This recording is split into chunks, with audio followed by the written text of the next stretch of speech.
Yeah boy, kembali lagi bersama RNH. Kali ini RNH akan membawakan alur cerita film yang berjudul Jurassic World Dominion yang dirilis tahun 2022.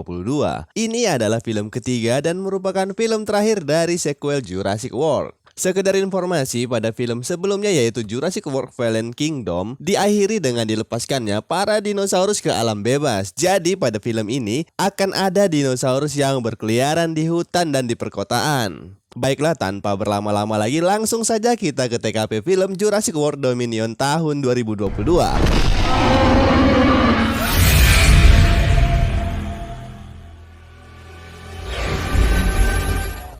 Cerita diawali dengan penampakan nelayan yang sedang menangkap kepiting di tengah laut. Tapi tiba-tiba datang Mosasaurus yang menenggelamkan kapal nelayan tersebut. Diketahui juga kondisi dunia saat ini setelah Fallen Kingdom, para dinosaurus dan manusia mulai menyesuaikan diri hidup berdampingan, namun tetap saja hal tersebut menyebabkan banyak sekali kekacauan. Yang paling parah adalah saat ini dinosaurus banyak dijual belikan secara ilegal melalui pasar gelap. Akibatnya adalah penyebaran dinosaurus ke seluruh dunia pun semakin cepat. Namun ada satu perusahaan yang diberikan hak istimewa dalam mengelola banyak dinosaurus, yaitu Biosyn Genetic.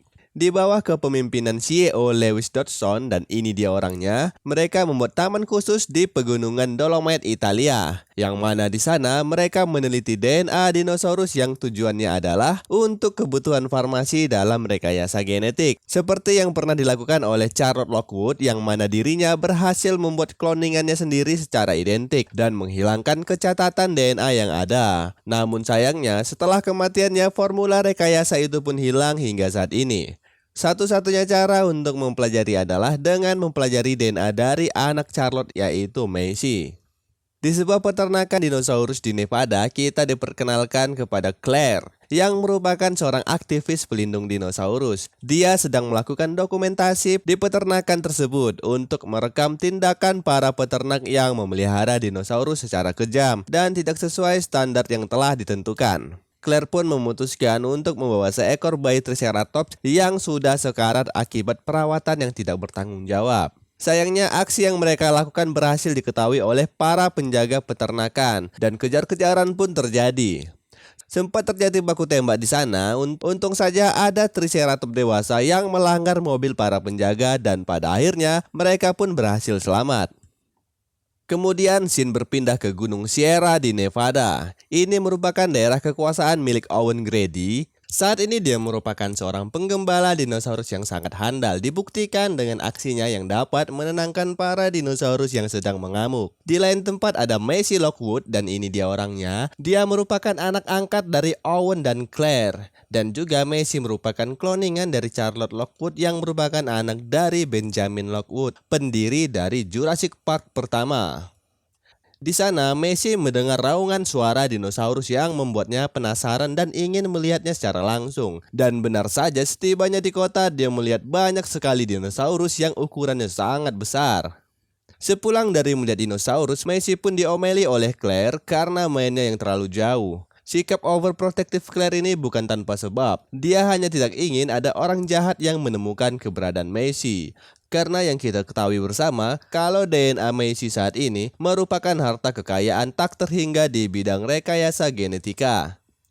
Lalu Owen pun tiba di rumah. Ternyata dari semak belukar ada Blue yang dari tadi memantau Owen dari kejauhan. Yang lupa sama si Blue ini, dia adalah dino yang dulu pernah dilatih dan dijinakkan oleh Owen di film Jurassic World pertama. Dan sekarang Blue telah memiliki satu ekor anak yang mana bayi dino tersebut nantinya akan diberi nama Beta. Tanpa diduga, ternyata seorang penguntit bernama Delacourt berhasil mengikuti Owen sampai ke rumahnya. Dan tujuannya adalah untuk menculik raptor yang dijinakkan oleh Owen. Namun ternyata di sana dia juga menemukan keberadaan Macy, orang paling dicari di dunia penelitian. Seperti peribahasa, sekali mendayung 2-3 pulau pun terlampaui. Hari berganti, pagi pun tiba. Di sebuah ladang terlihat ada banyak sekali belalang yang ukurannya sangat tidak wajar dan dapat dipastikan itu adalah belalang purba. Karena hal tersebut banyak ladang di berbagai negara rusak parah, yang mana hal itu menarik perhatian Ellie Sattler yang merupakan orang dari organisasi satwa liar. Setelah mendapatkan informasi yang cukup dari pemilik ladang, Ellie pun bergegas menemui Alan Grant yang merupakan rekan kerjanya dulu saat masih bekerja di Jurassic Park. Hasil dari pengamatan mereka, wabah belalang ini sangat berbahaya dan mengancam ketersediaan pangan di bumi. Karena jika belalang tersebut tidak segera dibasmi, maka seluruh ladang pertanian bisa habis dan dapat mengganggu keberlangsungan hidup manusia. Tapi anehnya, tanaman yang ditanam menggunakan benih dari biosin tidak disentuh oleh si belalang ini. Jadi tujuan Ellie mendatangi Alan adalah untuk mengajaknya menyusup ke perusahaan biosin, mengambil sampel DNA belalang yang ada di sana dan Alan akan menjadi saksi saat proses pengambilan sampel. Awalnya sempat menolak namun Alan menyetujuinya karena Ellie sudah mendapatkan undangan resmi dari perusahaan biosin untuk kunjungan kerja di sana dan mereka pun langsung bergegas berangkat ke perusahaan. Kembali ke Gunung Sierra, di sana ada Messi yang tertarik saat melihat bayi Velociraptor. Namun sayang perkenalan mereka berdua terganggu saat Blue datang untuk melindungi sang anak. Untung saja di sana ada Owen yang dapat menjinakkan si Blue. Owen yang penasaran di manakah lokasi sarang dino peliharaannya itu pun mengikuti si Blue dari belakang dan menyuruh Messi untuk pulang ke rumah. Namun bukannya pulang ke rumah, Messi malah pergi ke arah kota menggunakan sepeda. Di waktu yang bersamaan, terlihat Delacour telah memasang jebakan untuk menangkap Beta si bayi dino. Setelah berhasil mendapatkan Beta, Delacour pun langsung cabut dari sana. Namun ternyata aksinya itu diketahui oleh Owen. Jadi Owen pun bergegas untuk mengejar si penculik. Dan betapa terkejutnya Owen, ternyata Messi juga ikutan diculik oleh Delacour. Setelah itu, Owen pun kembali ke rumah untuk mempersiapkan persenjataan. Di sana dia juga didatangi oleh si Blue yang cukup marah karena anaknya diculik oleh orang tidak dikenal. Dan Owen pun berjanji akan membawakan si Beta, si bayi raptor kembali kepada Blue. Berkat bantuan dari sahabatnya Owen yang bekerja di CIA, mereka pun mengetahui orang yang menculik itu bernama Delacour. Dan beberapa hari lagi, si Delacour ini akan melakukan transaksi di sebuah tempat di Malta. Yang mana si Delacour juga merupakan target operasi dari CIA. Dan jika Owen ingin menemukan informasi tentang anaknya, dia bisa mencarinya di sana. Scene berganti ke sebuah bandara. Di sana Ellie dan Alan pun telah tiba di pegunungan Dolomite, Italia, yang merupakan lokasi dari pusat penelitian biosin. Di sana mereka disambut dengan sangat ramah oleh Ramsey Chole dan ini dia orangnya. Lalu perjalanan mereka pun dilanjutkan menggunakan helikopter untuk menuju ke pusat penelitian. Selama di perjalanan banyak fakta menarik yang disampaikan oleh Ramsey, seperti ada 20 jenis dinosaurus dari Pulau Isla Nublar yang mereka bawa ke sana, termasuk juga dengan T-Rex yang merupakan puncak dari rantai makanan sewaktu di Isla Nublar. Kemudian tempat ini juga dilengkapi dengan sistem keamanan udara yang dapat menjaga helikopter dari serangan dinosaurus. Lalu ada Predator Giganotosaurus yang menjadi predator puncak saat ini dan fakta yang terakhir adalah semua dinosaurus yang ada di sana bisa mereka giring melalui implan saraf yang tertanam di otak dinosaurus. Setibanya di pusat penelitian, mereka pun disambut oleh Lewis Dodson. Dia merupakan CEO yang mengelola pusat penelitian tersebut. Informasi yang didapat dari Lewis adalah di sana para pekerja melakukan penelitian DNA untuk menemukan obat mujarab yang dapat digunakan sebagai penyembuh dari penyakit-penyakit ganas seperti kanker, Alzheimer, autoimun, kurap ganas, dan lain sebagainya.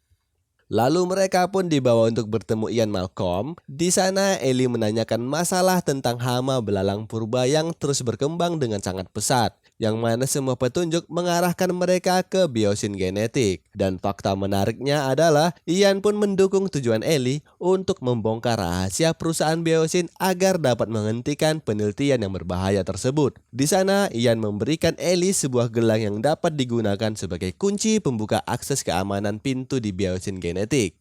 Scene berganti ke sebuah bandara kargo di Malta. Di sana ada seorang perantara bernama Soyona Santos yang merupakan penculik bayaran. Dan terungkap, dalang dari penculikan Messi dan Beta adalah Lewis, CEO dari Biosin.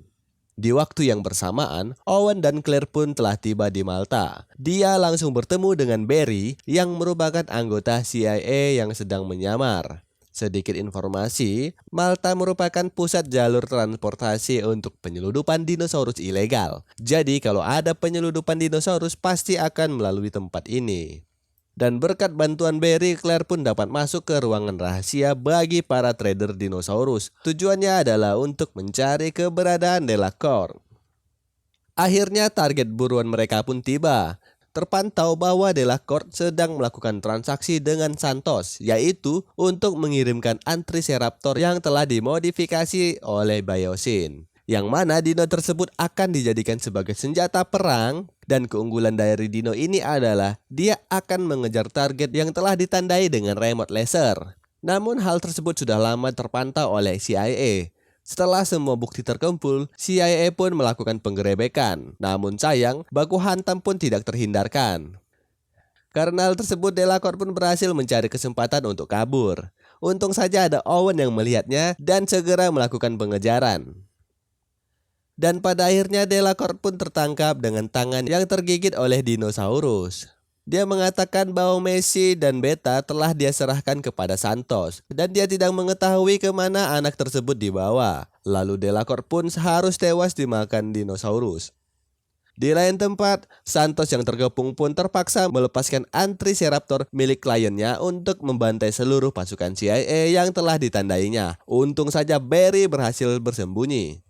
Lalu Santos yang mencoba kabur pun berhasil dipojokkan oleh Claire dan diketahuilah bahwa Messi telah dibawa ke Biosyn. Namun sayang, Claire harus segera kabur dari sana karena dirinya telah ditandai dengan laser pengejar oleh Santos. Untungnya ada Kayla yang membantu Claire untuk kabur menggunakan mobil. Mereka langsung menuju ke bandara tempat pesawat Kayla berada.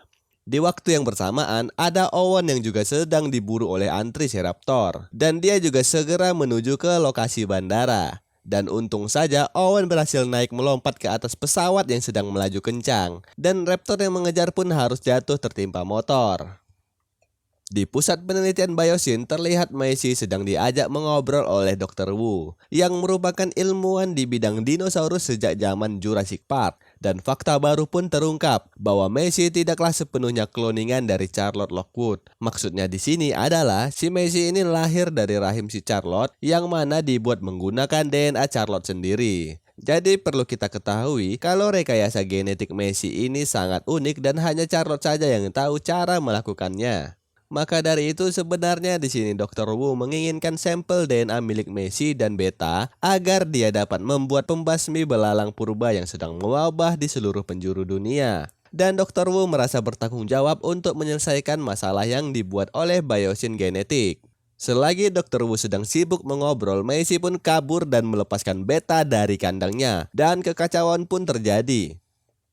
Di waktu yang bersamaan, Ellie dan Alan berhasil menyusup ke kandang belalang purba. Di sana, Ellie mengambil sampel DNA si belalang untuk dijadikan sebagai barang bukti atas kejahatan Biosyn. Namun tindakan mereka malah membuat seluruh belalang mengamuk. Setelah berhasil keluar dari kandang tersebut, mereka pun bertemu dengan Messi dan mengajak Messi untuk ikut bersama mereka. Hal tersebut dilakukan karena Messi adalah anak dari sahabat mereka dulu. Berpindah ke dalam pesawat yang sedang dikendarai oleh Kayla, di sana mereka meminta izin mendarat kepada pihak Biosyn. Namun karena Lewis sudah mengetahui bahwa yang ada di pesawat itu adalah orang tua angkat Messi, jadi Lewis memerintahkan petugas di sana untuk mematikan sistem penangkal udara. Yang mana hal tersebut membuat pesawat Kayla didatangi oleh dinosaurus Quetzalcoatlus dan membuat mesin pesawat mereka terbakar sehingga pesawat pun jatuh tak terkendali. Karena hanya ada satu parasut, jadi Claire pun melompat menggunakan kursi pelontar. Di lain tempat, Ellie, Alan, dan Messi telah sampai di stasiun kereta bawah tanah. Karena mereka melihat ada Ramsey yang datang ke arah mereka, Alan pun menyuruh Messi untuk bersembunyi. Dan faktanya adalah Ramsey juga merupakan salah satu orang yang mendukung tindakan mereka untuk membawa DNA belalang ini ke pihak berwenang. Jadi, Ramsey pun membantu mengaktifkan kereta bawah tanah yang akan membawa mereka ke bandara. Dan Messi pun keluar dari persembunyiannya setelah mengetahui bahwa Ramsey juga berada di pihak mereka. Ternyata setelah Claire berhasil sampai di daratan, tetap tidak membuat nyawanya aman. Karena di sana ada Therizinosaurus yang kebetulan lewat tepat di belakangnya. Demi menyelamatkan sang anak yaitu Messi, Claire pun mencoba untuk berpindah dan mencari tempat persembunyian yang lebih aman lagi. Dan air adalah tempat yang paling aman untuk saat ini. Sebenarnya si Dino ini udah tahu kalau ada sesuatu yang bersembunyi di dalam air, tapi karena dia binatang herbivora atau pemakan tumbuh-tumbuhan, jadi Claire pun diabaikan oleh si Dino. Sedangkan Owen dan Kayla juga berhasil selamat dari tragedi jatuhnya pesawat kargo. Namun sialnya di sana mereka bertemu dengan seekor dino jenis Pyroraptor yang sangat ganas bahkan dapat berenang ke dalam air bendungan yang membeku. Dan kejar-kejaran pun terjadi. Setelah berhasil menyelamatkan diri, mereka langsung melacak lokasi jatuhnya kursi pelontar yang digunakan oleh Claire. Di waktu yang bersamaan, akhirnya Lewis mengetahui rencana kedatangan dari Ellie dan Alan. Lewis melihat rekaman CCTV dan berhasil melacak mereka yang melarikan diri dengan kereta bawah tanah. Untuk menghentikan Ellie dan Alan, dia mematikan jalur kereta tersebut yang mengakibatkan Ellie dan Alan terjebak di sana. Lalu Ian Malcolm pun dipecat karena ketahuan kalau dialah yang memberikan kunci akses keamanannya kepada Ellie. Di dalam hutan, Owen berhasil menemukan lokasi jatuhnya Claire, namun mereka sempat terhenti di saat melihat T-Rex yang sedang berkelahi melawan Giganotosaurus. Dari ukurannya jelas saja T-Rex kalah besar untuk melawannya. Di lain tempat, Ian yang sudah menjadi pengangguran pun pergi menyusul ke lokasi Ellie dan Alan. Berkat informasi dari Ramsey, dia mengatakan bahwa mereka akan mengarah ke pintu keluar terowongan di dekat kereta mereka berhenti. Dan benar saja setibanya di sana, Ian menemukan rekannya yang sedang berusaha untuk keluar dari gerbang tersebut. Awalnya Ian sempat kebingungan untuk membuka gerbang yang dikunci dengan kode. Untung saja ada Ramsey yang memantau mereka dari CCTV, sehingga Ramsey dapat membantu membukakan pintu gerbang tersebut. Jika tidak, sudah dipastikan Ellie, Alan, dan Macy menjadi santapan para dinosaurus di sana. Kembali ke Claire yang telah sampai ke pos penjagaan di tengah hutan. Di sana dia berusaha untuk naik ke atas pos penjagaan, namun sayangnya Claire dikepung oleh Dilophosaurus yang kelaparan. Untuk kesekian kalinya Owen pun datang dan berhasil membunuh si dino dengan cara dicekik hingga tewas. Di dalam pusat penelitian, nampak dari raut wajah si Lewis dia sangat risau dan ketakutan jika rahasianya terbongkar ke publik. Jadi, dia menghapus semua data tentang belalang purba dan membakar mereka dengan api. Namun apa yang terjadi? Si belalang yang terbakar berhasil kabur melalui ventilasi dan mengakibatkan kekacauan yang lebih parah lagi. Para belalang yang terbakar tersebut pun menyebabkan terjadinya kebakaran hebat di dalam hutan. Akibat belalang tersebut membuat mobil yang dikendarai Ian tergelincir dan terperosok ke dalam jurang, yang mana hal tersebut malah membawa mereka ke tempat Claire dan Owen berada. Namun kebahagiaan mereka tidak berlangsung lama, karena tiba-tiba datang tamu tak diundang, yaitu Giganotosaurus, sang karnivora terbesar yang pernah ada. Lalu Ian pun melemparkan tombak berapi tepat di mulut si dino, yang membuat mereka dapat lari menuju ke dalam pos penjagaan. Di dalam pos, mereka menemukan banyak senjata yang dapat digunakan untuk mengusir si dino.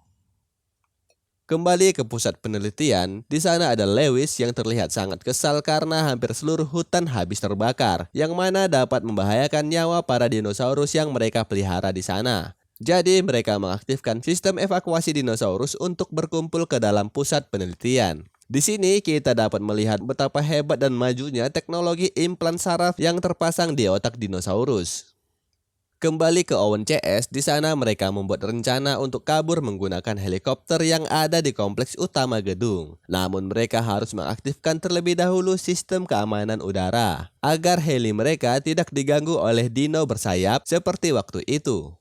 Setibanya di pusat kendali, mereka belum bisa mengaktifkan sistem keamanan udara karena kurangnya daya listrik akibat kebakaran. Jadi mereka harus mematikan sebagian energi yang tidak dibutuhkan dan mereka pun berpencar. Dan pada saat itu ada Lewis yang kabur dari pusat penelitian menggunakan kereta bawah tanah. Kemudian ada Ellie dan Claire yang berhasil menemukan pusat energi dan bersiap untuk mematikan sumber listrik yang tidak dibutuhkan. Sedangkan Owen, Alan, dan Macy pergi mencari Beta si bayi raptor untuk menangkapnya dan membawanya pulang. Dan Owen pun berhasil menembakkan bius tepat di lehernya. Kembali ke Ellie dan Claire, setelah mematikan sumber energi, mereka diserang oleh belalang purba yang mana membuat sumber energi di sana menjadi error. Lalu Ellie memotong paksa kabel listrik yang ada di sana dan mereka berhasil membuat sistem keamanan udara aktif kembali. Namun ternyata hal tersebut membuat kereta yang dinaiki Lewis berhenti di tengah jalan. Lewis pun mencoba untuk pergi menelusuri lorong kereta, namun sayang dia harus dikejar oleh segerombolan Dilophosaurus. Dan Lewis pun harus mati digengbeng oleh sekumpulan dino. Di lain tempat, Owen CS yang sudah berkumpul pun segera berangkat ke lokasi helikopter. Mereka bertemu dengan Dr. Wu yang ternyata dia juga menentang penelitian Lewis tentang belalang purba dan berjanji akan membuat penawar untuk wabah yang sudah tersebar di berbagai negara. Jadi mereka pun pergi menuju halaman tengah untuk menuju ke helikopter yang dibawa oleh Kayla. Tapi tiba-tiba datang T-Rex dan Giganotosaurus di sana. Dua dinosaurus karnivora terkuat di masanya itu pun saling bertarung untuk memperebutkan puncak rantai makanan. Dan T-Rex pun harus tumbang. Untung saja di sana datang Therizinosaurus yang ikut menyerang Giganotosaurus dan pertarungan 2 versus 1 pun terjadi yang mengakibatkan tewasnya Giganotosaurus. Selagi para dino bertarung, Owen CS pun telah berhasil menaiki helikopter dan take off ke udara. Di akhir cerita kita akan diperlihatkan Dr. Wu yang berhasil menemukan solusi untuk memusnahkan hama belalang purba dengan menggunakan patogen untuk mengubah DNA belalang tersebut. Lalu ada Kayla yang mendapat ganti rugi pesawatnya, dan Beta Sibairaptor yang berhasil berkumpul kembali bersama Blue. Dan setelah semua kejadian ini, pada akhirnya seluruh binatang masa kini dan zaman purba pun berbaur satu sama lain tanpa memandang bentuk dan spesiesnya. Kok bisa gitu ya? Oke, tamat. Pesan yang bisa kita ambil dari film tersebut adalah jangan pelihara dinosaurus jika kamu tidak mau jadi mangsa, dan jangan pelihara janda kalau hidup kamu tidak mau jadi sengsara. See you the next time video and goodbye.